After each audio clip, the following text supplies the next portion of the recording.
क्या आप जानते हैं गंजापन सिर्फ पुरुषों में ही क्यों होता है, महिलाओं में क्यों नहीं? या फिर हम माँ के हाथ के बने खाने का स्वाद कभी भूल क्यों नहीं पाते? नहीं तो ये तो जानते होंगे कि कई बार कोई कॉल या मैसेज नहीं आने पर भी हमें अपने फोन की घंटी बजती हुई क्यों सुनाई देती है। अगर नहीं जानते इन सवालों के जवाब तो बने रहिए फैक्ट ट्रैक इन हिंदी के साथ। आइए शुरू करते हैं। फैक्ट नंबर 1, गंजापन सिर्फ पुरुषों में ही क्यों होता है, महिलाओं में क्यों नहीं? ये तो आप जानते हैं कि शरीर पर बालों का उगना भी हार्मोनल बदलावों के कारण होता है और शरीर से बालों के चले जाने की वजह भी हार्मोन्स में बदलाव ही होता है। गंजेपन पर रिसर्च कर रहे नॉर्वे के बर्गेन यूनिवर्सिटी के जीव विज्ञानी पैर जैकबसन इसके लिए टेस्टोस्टेरोन नाम के यौन हार्मोन को जिम्मेदार ठहराते हैं। पुरुषों में बालों का गिरना इन्हीं हार्मोन्स के कारण होता है। मनुष्य के शरीर में कुछ एंजाइम्स ऐसे होते हैं जो टेस्टोस्टेरोन को डिहाइड्रोटेस्टोस्टेरोन में बदल देते हैं। यही डिहाइड्रोटेस्टोस्टेरोन बालों को पतला और कमजोर करता है। आमतौर पर हार्मोन्स में ये बदलाव करने वाले एंजाइम्स मनुष्य के जीन्स में मिले होते हैं। यही कारण है कि गंजापन अक्सर जेनेटिक होता है। अब बात करते हैं महिलाओं की। पुरुषों की तुलना में महिलाओं में टेस्टोस्टेरोन का नाम मात्र ही होता है। साथ ही महिलाओं में टेस्टोस्टेरोन के साथ साथ एस्ट्रोजन नाम के हार्मोन भी होते हैं।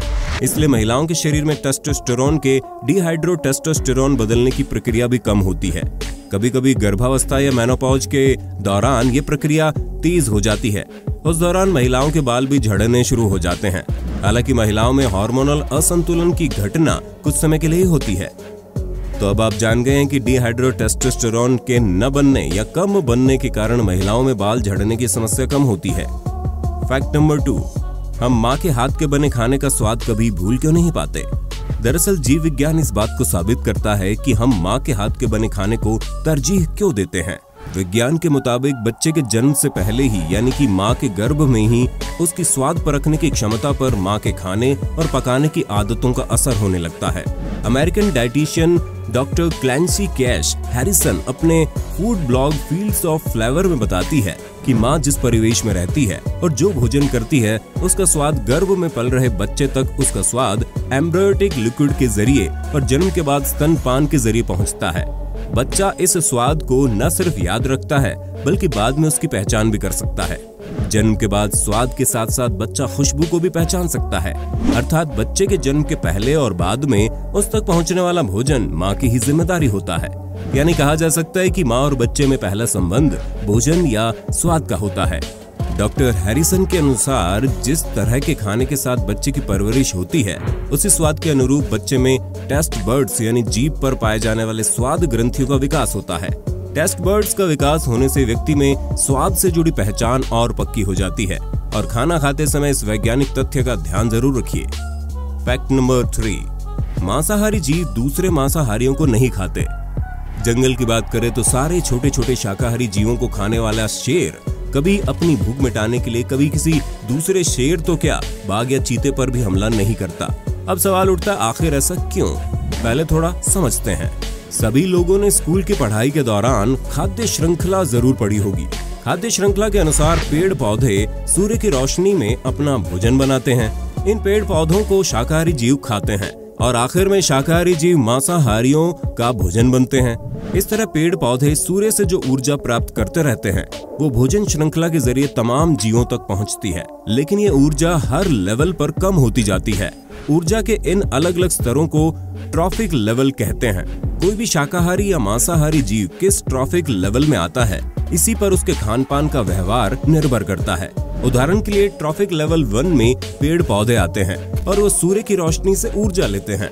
ट्रॉफिक लेवल 2 पर कीट या अन्य शाकाहारी जीव आते हैं जो पेड़ पौधों से ऊर्जा लेते हैं। ट्रॉफिक लेवल 3 पर इन शाकाहारी जीव जंतुओं को खाने वाले मांसाहारी जीव आते हैं। यहाँ पर जानने वाली बात यह है कि ट्रॉफिक लेवल 3 पर ऊर्जा का स्तर लेवल 2 की तुलना में कम होगा और लेवल 2 पर ये लेवल 1 से कम होगा। कहने का मतलब है कि खाद्य श्रृंखला या ट्रॉफिक लेवल में आगे बढ़ते जाने पर भोजन से मिलने वाली ऊर्जा कम होती जाती है। दरअसल पौधे सूर्य से जो ऊर्जा लेते हैं उसका कुछ हिस्सा उनका भोजन बनाने की प्रक्रिया में ऊष्मा के रूप में बाहर निकल जाता है। फिर जब शाकाहारी जंतु इसे खाते हैं तो वे श्वसन या चलने फिरने जैसी क्रियाओं में ऊर्जा का एक बड़ा हिस्सा इस्तेमाल कर लेते हैं। ये क्रम आगे भी जारी रहता है। ट्रॉफिक लेवल 3 पर आने वाले मांसाहारी जीव जब किसी शाकाहारी जंतु को खाते हैं तो उसमें मौजूद ऊर्जा का केवल 10% हिस्सा ही उन्हें मिल पाता है, बाकी उस जीव द्वारा इस्तेमाल किया जा चुका होता है। इस व्यवस्था में अगर वे अपने ही ट्रॉफिक लेवल के किसी जीव को खाएंगे तो उन्हें भोजन से मिलने वाली ऊर्जा की ये मात्रा और भी कम मिलेगी। यही कारण है कि मांसाहारी जीव दूसरे मांसाहारी जीवों को नहीं खाते। इसके अलावा मांसाहारी जीवों के लिए अपने ही सरीखे ताकतवर दूसरे मांसाहारी जीवों का शिकार करना खासा मुश्किल हो सकता है, और क्योंकि ये ताकत में एक जैसे ही होते हैं इसलिए ऐसा करने में जान गंवाने का खतरा भी उतना ही है। फैक्ट नंबर 4, कई बार कोई कॉल या मैसेज नहीं आने पर भी हमें अपने फोन की घंटी बजती हुई सुनाई क्यों देती है। एक अनुमान है कि लगभग 80% लोगों को अपनी जेब में रखा हुआ मोबाइल फोन बिना किसी कॉल या मैसेज के ही वाइब्रेट होता महसूस होता है। इसके अलावा 30% लोग ऐसे हैं जिन्होंने कभी न कभी अपने फोन की न बजने वाली घंटी सुनी है। बहुत संभावना है कि आप भी इन आंकड़ों में शामिल हो। सबसे पहली बात तो अगर किसी के साथ ऐसा होता है तो इसका मतलब ये बिल्कुल नहीं है कि उसके साथ कोई मानसिक समस्या है। कोई समस्या होने के उलट ये एक स्वस्थ मस्तिष्क की निशानी है।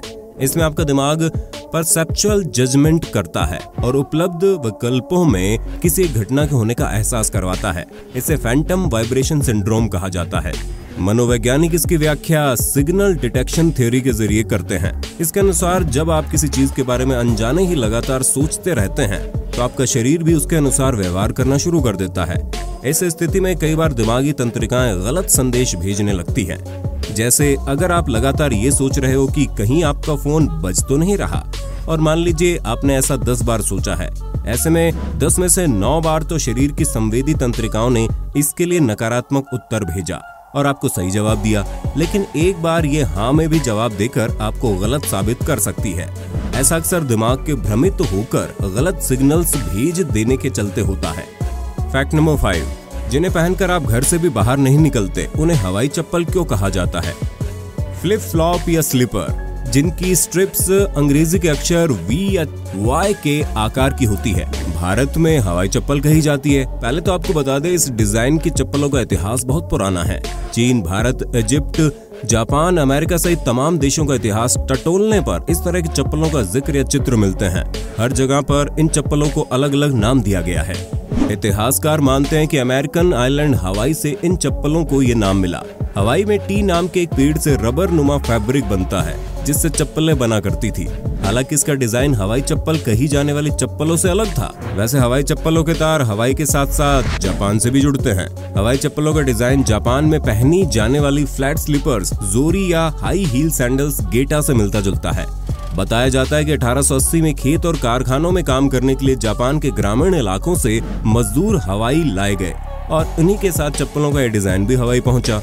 इसके करीब 50 साल बाद 1932 में कोवलर एल्मर स्कॉट ने हवाई में चप्पल बनाने के लिए इस्तेमाल किए जाने वाले रबर नुमा फैब्रिक को जापानी डिजाइन में ढाला और हवाई चप्पलें अस्तित्व में आई। इस नई डिजाइन की चप्पलों का बड़े पैमाने पर इस्तेमाल सबसे पहले दूसरे विश्व युद्ध की लड़ाई लड़ने वाले अमेरिकी सैनिकों द्वारा किया गया। इसके बाद ये चप्पलें दुनिया भर में मशहूर हो गई। कुछ इतिहासकार ये भी मानते हैं कि अमेरिकी सैनिक ही जापान से जोरी लेकर आए थे, जो बाद में बेहद पॉपुलर हुई। तो दोस्तों, आज की वीडियो में बस इतना ही। वीडियो देखने के लिए धन्यवाद।